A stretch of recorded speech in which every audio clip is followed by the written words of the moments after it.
All right, welcome back to the Beast Game Podcast. This is going to be a review for Hotel Transylvania 3 Summer Vacation, directed by Gennady Tartakovsky.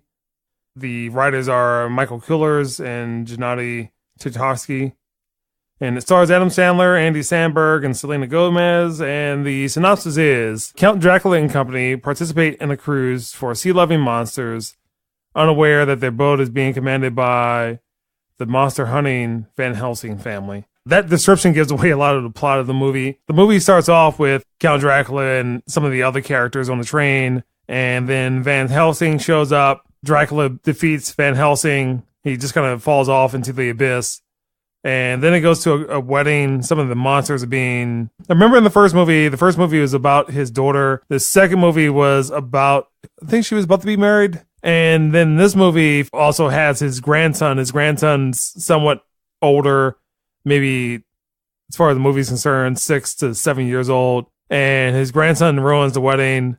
Because of that, Dracula gets very down on himself and he doesn't have anybody. He's not married and he feels like he needs to go date. So there's some jokes about Tinder in this movie. So what happens is that they decide to go on a cruise. The cruise has a female captain. Dracula is very interested in her. The captain's background is a little sketchy, but that's kind of where we'll stop.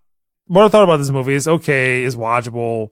I probably would not watch it again. I like the first one a lot. The second one, maybe not so much. The first one might be an 8 to me. The second one, really a 6.5. And this one doesn't really offend too much, but it's just very plain. The jokes aren't funny. The acting's okay. The animation's okay, but should there be a Hotel Transylvania 4? No, not really. I think that this series has run its course. This is probably the only positive series that Adam Sandler has, which is another reason why they probably keep turning these out. A lot of Adam Sandler's live action movies aren't well received. A lot of those have been going to Netflix, and this is the only animated one that he has. Again, this movie is okay. It's something that if it was on TNT or TBS or FX, that you would probably just be better off watching it there. It's kind of like similar to the Gnomes movie, Romeo and Juliet. Should there have been another movie in that series? No, it's not that bad, and it's not that great.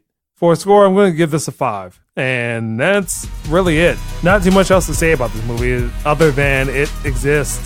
It's passable, and the movie ended, and I don't take anything away from this movie, and that's the Beast Game Podcast.